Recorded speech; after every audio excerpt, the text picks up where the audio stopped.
Hey guys, welcome to guides Himachal studies. तो हिमाचल प्रदेश miscellaneous जी के topics में आज हम भीमा काली टेम्पल और कामरूनाग टेम्पल के इतिहास पर हम प्रकाश डालेंगे और डिटेल में हम देखेंगे। चलिए, तो सबसे पहले देखते हैं भीमा काली टेम्पल। भीमा काली मंदिर सराहन जगह पर है और डिस्ट्रिक्ट शिमला में है ये, जिसे शिमला सराहन के नाम से पुकारा जाता है। और हिंदुस्तान तिब्बत रोड NH5 जो पहले आपका नेशनल हाईवे 22 था, अब इसे जो है NH5 कर दिया गया है। तो शिमला से लगभग 184 किलोमीटर की दूरी पर है भीमा काली टेम्पल। और भीमा काली टेम्पल अपने जो है यूनिक आर्किटेक्चर, वुड क्राफ्ट और मेटल वर्क के लिए जो है ये फेमस है। और साथ ही ये भी ध्यान रखें आप कि जो आपका कुल्लू मनाली ले हाईवे है उसका जो नंबर है दैट इज नेशनल हाईवे 03। तो भीमा काली टेम्पल को जो एच जो फ्रैंक है, उन्होंने तो इसे बेस्ट स्पेसिमेन ऑफ पहाड़ी आर्ट इन हिमाचल प्रदेश कहा था। This is very very important कि किसने भीमा काली टेम्पल को जो है बेस्ट आर्ट कहा गया था, specimen of best art in Himachal Pradesh. तो वो कौन थे? H Frank. हिमाचल प्रदेश में यदि हम सराहन टेम्पल की अगर बात करें तो सराहन जो जगह है जहां पर ये मंदिर है, तो उसका जो पुरातन नाम था वो था शोणितपुर। और शोणितपुर किसका राजा माना जाता था? ये माना जाता था असुर बाणासुर का। और बाणासुर को ही हिमाचल प्रदेश में सतलुज नदी को जो है तिब्बत मानसरोवर से हिमाचल प्रदेश में लाने का श्रेय दिया जाता है। और बाणासुर की ही पुत्री उषा थी, और और प्रद्युम्न ने उषा से विवाह किया था बाणासुर को हराने के बाद। और बाणासुर की जो राजधानी थी वो कहां पर थी? शोणितपुर में। तो बुशहर रियासत का जब हम इतिहास पढ़ेंगे डिस्ट्रिक्ट शिमला में, तो उस समय इसको और डिटेल में हम पढ़ेंगे। तो भीमा काली माता को ही बुशहर राज्य की कुलदेवी माना जाता है। और एट प्रेजेंट अगर हम बात करें तो हिमाचल प्रदेश गवर्नमेंट के द्वारा इसे जो है Himachal Pradesh public religious institutions and charitable endowment act 1984 के तहत इसका जो है अधिग्रहण कर दिया गया है। और पूरा जो मंदिर कॉम्प्लेक्स है वो under direct control of government है, इंक्लूडिंग जो रघुनाथ टेम्पल है, नरसिंह टेम्पल है और लंगड़ा वीर टेम्पल है। ठीक है। और वहां पर एक विष्णु टेम्पल भी है मंदिर में, तो जो शिखर स्टाइल में बिल्ट है, और जो नरसिंह अवतार से संबंधित है विष्णु के। और इसी और ये बहुत एंशिएंट टेम्पल है। और दौलत राम जो फेमस है यहाँ के जो सिल्वर क्राफ्ट वर्क के लिए, तो उन्हें हिमाचल प्रदेश अकेडमी के द्वारा 1995 ईस्वी से ही उन्हें जो है पेंशन दी जा रही है।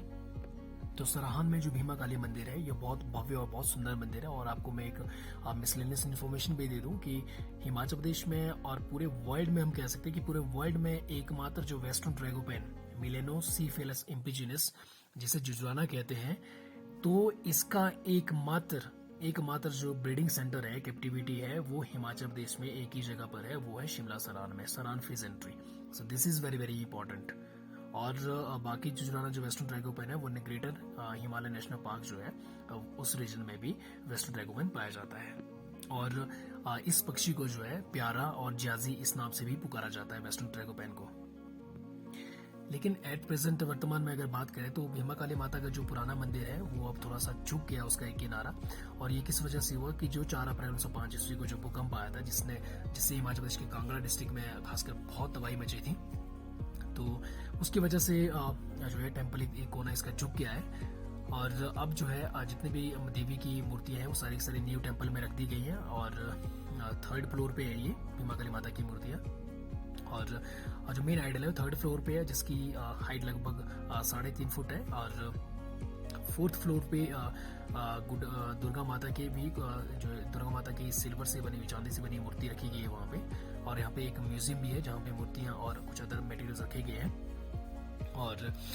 और ये भी माना जाता है कि लांकड़ा वीर जो आइडल है जहाँ पे मूर्ति है, तो वहां से उसके पास से बिल्कुल एक अंडरग्राउंड रास्ता भी है, लेकिन अभी तक ये नहीं पता कि वो रास्ता कहाँ जाता है, वो अभी किसी को पता नहीं है। तो और भुंडा फेस्टिवल का रिलेशन भी सरान से कुछ इस तरह से है, क्योंकि मेनली जो रिलेशन है हिमाचल प्रदेश में भुंडा फेस्टिवल का, जो वो आपका निर्मठ जगह से है, और जिसे परशुराम भूमि कहा जाता है। क्योंकि परशुराम जी के द्वारा जब ऋषि जमदग्नि ऋषि के कहने पर जब उन्होंने माता रेणुका का वध किया था, तो उनका जो निर्मुंड मतलब बिना सिर का जो बिना मुंड का जो मतलब जो उनका शरीर था वो निर्मंड में गिरा था, इसलिए इसे निर्मंड कहा गया। और निर्मंड में अंबिका माता और परशुराम जी के प्रसिद्ध मंदिर हैं। और निर्मठ से ही संबंध है आपका भुंडा फेस्टिवल का। और भुंडा फेस्टिवल का किस व्यक्ति से संबंध है? बेड़ा जाति के व्यक्ति से। ठीक है, जिसमें उसे जो एक रस्सी पर बिठाकर जो से ऊंचाई से चोटी से नीचे गिरा दी जाता है। और उसकी जो है पूजा देवता के रूप में से पूजा जाता है यदि उसकी मृत्यु हो जाए। लेकिन अभी जो है आदमी इस तरह का कुछ नहीं किया जाता, अब रोक लगा दी गई है। तो बुंडा फेस्टिवल यूजुअली ये 12 महीने के बाद मनाया जाता है, जैसे बुंडा और शांत भी 12 महीने बाद होता है। तो ये मानते हैं कि निर्मंड में जब बुंडा फेस्टिवल होता है हर 12 साल बाद, तो बुंडा फेस्टिवल में एक तांत्रिक पोथी जिसे प्रौढ़ के नाम से भी पुकारा जाता है, तो उसका अध्ययन किया जाता है।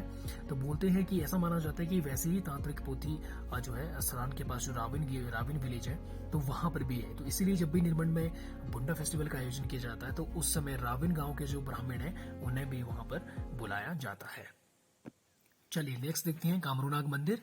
तो कामरूनाग देवता मंडी रियासत के बहुत प्रसिद्ध देवता हैं और मंडी डिस्ट्रिक्ट का शिवरात्रि महोत्सव मुख्यतः कामरूनाग से संबंधित है। क्यों? क्योंकि कामरूनाग देवता के आगमन के बाद ही शिवरात्रि जो है शुरू हुई मानी जाती है। और कामरूनाग टेम्पल का अगर देखें तो महाभारत में भी इसका जिक्र किया गया, महाभारत से संबंधित है। तो कामरूनाग लेक कामरूनाग देवता के नाम पर ही उनका नामकरण हुआ है लेक का। और ये जो एंशिएंट टेम्पल है कामरूनाग का, ये आपके मंडी वैली में है, ठीक है। एंड इट इज द कह सकते हैं कि 3rd famous lake of Mandi valley की है और लगभग 51 किलोमीटर की दूरी पर है मंडी से करसोग वैली में और 9000 फीट की ऊंचाई पे लगभग। तो जो कामरूनाग टेम्पल है वो पहाड़ी स्टाइल में बना है और कामरूनाग टेम्पल में स्टोन आइडल है, ठीक है, पत्थर की बनी हुई मूर्ति है कामरूनाग देवता की। और हर महीने कामरूनाग झील पर जो है आपके श्रावण सन्नाहुली मेला लगता है, ठीक है। सेलिब्रेटेड कब? 15 जून को आषाढ़ में। तो आषाढ़ में जो संक्रांति का दिन होता है उस दिन यहाँ पे सन्नाहुली मेला लगता है। सो this is very very important. और इसी कामरूनाग झील को लेक ऑफ वेल्थ भी कहा जाता है क्योंकि इसमें बहुत से आभूषण और जेवरात जो है हर साल स्त्रियों के द्वारा त्याग कर दिए जाते हैं और यहाँ पे सिक्के डाले जाते हैं। तो ये प्रथा महाभारत समय से ही आती जा रही है। तो इसे जो है richest lake of Himachal Pradesh कहा जाता है। चलिए, तो कामरूनाग को जो है सबसे बड़ा देवता माना जाता है मंडी डिस्ट्रिक्ट में। और मंडी शिवरात्रि मेला जो है इनके आगमन के बाद ही शुरू होता है। जिस तरह से दशहरा फेस्टिवल कुल्लू में जो दशहरा जब दशहरा मनाया जाता है तो जब तक हंडिमा माता का आगमन नहीं होता तब तक दशहरा शुरू नहीं होता। उसी तरह से जो है मंडी की शिवरात्रि का रिलेशन भी कामरूनाग देवता से है। तो महाभारत समय के इतिहास जो देखें हम कामरू देवता का, तो महाभारत समय की बात है कि बर्बरीक जिसे जो है बब्रुवाहन भी कहा जाता था, तो वो एक बहुत शक्तिशाली योद्धा थे और जिन्हें जो है रत्नयक्ष भी कहा जाता था। तो उन्होंने भी जो है इच्छा जताई कि महाभारत युद्ध में भाग लेने की। तो जब उन्होंने अपनी माता से परमिशन लेनी चाहिए तो उनकी माता ने उन्हें ये सलाह दी कि आपको कि तुम्हें मैं एक ही कंडीशन पर महाभारत में भाग लेने युद्ध में जो है पार्टिसिपेट करने के लिए अलाउ करूंगी, यदि तुम उस साइड से आप जो है पार्टिसिपेट करोगे जो साइड हार रही होगी। तो जैसे ही लॉर्ड कृष्णा को इस बात का पता चला तो लॉर्ड कृष्णा ने तुरंत ही डिसाइड किया कि उसकी जो परीक्षा लेने का बर्बरीक का कि इतना शक्तिशाली है कि नहीं है, ठीक है, क्योंकि उन्हें पता था कि कौरव तो हारने वाले हैं, ठीक है। तो कृष्णा ने जब बर्बरीक से वो मिले तो एक साधु के वेश में मिली, ठीक है। तो उन्होंने देखा कि जो बर्बरीक का क्यूर है जिसमें धनुष रखते हैं, हिंदी में मुझे अभी याद नहीं आ रहा है क्या कहते हैं, तो तरकश कहते हैं शायद। तो जब चलिए आप कमेंट कीजिए क्या बोलते हैं हिंदी में क्यूर को। तो लॉर्ड कृष्णा ने जो है वो हंसने लगे कि तुम सिर्फ 3 बाणों से कैसे जो है युद्ध में पार्टिसिपेट करोगे। तो बर्बरीक ने इस बात पे लॉर्ड कृष्णा को ये कहा कि मेरे सिर्फ 3 बाण से मैं जो है तीनों लोगों को जो है परास्त कर सकता हूँ। तो और उन्होंने ये कहा कि मैं एक बाण छोड़ूंगा तो वही बाण मेरे पास वापस आ जाता है। तो लॉर्ड कृष्णा ने उनकी परीक्षा लेनी चाहिए तो कहा कि जो सामने पेड़ है तो सामने पेड़ के सभी पत्तों को आप जो है अपने तीर से भेदो, एक ही तीर से। तो जैसे ही अपना बाण निकालने लगे तो श्री कृष्ण चुपके से एक पत्ता जो है अपने पांव के नीचे दबा दिया। तो क्षण मात्र में ही सभी के सभी पेड़ के पत्ते जो है वो छिद गए एक ही तीर से।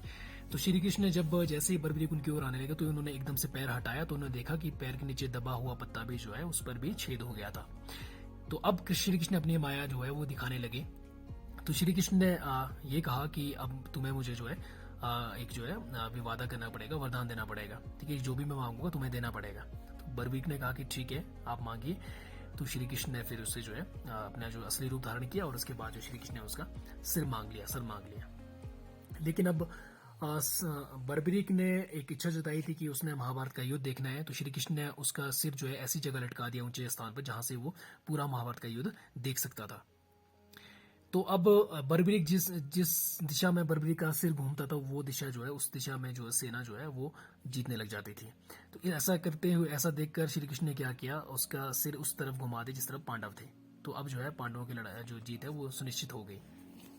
तो जैसे ही युद्ध समाप्त हुआ तो श्री कृष्ण ने जो है बर्बरीक को एक आशीर्वाद दिया कि तुम्हारी जो पूजा है वो आपकी जो है कलयुग में पूजा श्यामा कट्टू के नाम से आपको पुकारा जो है आपकी पूजा की जाएगी, और आपकी जो बॉडी है जो बिना सिर की है, धड़ मतलब कमर, तो कमर इसकी पूजा जो है कामरूनाग के रूप में जो है कलयुग में की जाएगी। तो एट प्रेजेंट जो है खट्टर श्याम जी के रूप में उन्हें पूजा जाता है, कहाँ पे, सीकर डिस्ट्रिक्ट राजस्थान में, और कमर जो जगह है उसकी जो है कामरूनाग के रूप में पूजा की जाती है, कहाँ पे, जो कामरूनाग में एट प्रेजेंट टेम्पल है। तो ये इतिहास है कामरूनाग का। और जब कामरूनाग देवता से महाभारत युद्ध के बाद जब पांडव मिलने आए थे तो उस समय भीम ने जो है अपनी हथेली से एक झील क्रिएट की थी पांडवों की प्यास बुझाने के लिए, और वही झील आज क्या बन गई, वो कामरूनाग झील बन गई। और यह झील बहुत गहराई है, और ऐसा मानते हैं कि पुजारी कहते हैं कि यह पाताल लोक तक ये झील गहरी है, कोई भी आज तक इसकी जो है गहराई नाप नहीं पाया है। और ये माना जाता है कि पूरा का पूरा जो एक बहुत बड़ा विशाल का देवदार का पेड़ भी जो है इसमें पूरी तरह से समा जाता है। तो पांडवों ने जाते जाते कामरूनाग देवता से मुलाकात करने के बाद उन्हें अपने सारे आभूषण और जेवरात जो है वहां पर वो झील में डाल दिए थे और वहां से वो चले गए थे। तो ये ट्रेडिशन आज भी फॉलो किया जा रहा है। तो तभी औरतें और बाकी लोग यहाँ पे जो है सिक्के और यहाँ पे जो आभूषण जो है झील में डाले जाते हैं। और कोई भी आज तक जो है कहते हैं कि इस झील में कितने आभूषण, कितना सोना है, तो कोई भी उसे काउंट नहीं कर पाया है, और कोई उस चोर उसे यहाँ से चुरा के नहीं ले जा सका है। और किसी समय एक ब्रिटिश ने जो है कोशिश की थी यहाँ से ले जाने की, तो लेकिन उसके बाद वो बीमार हो गया।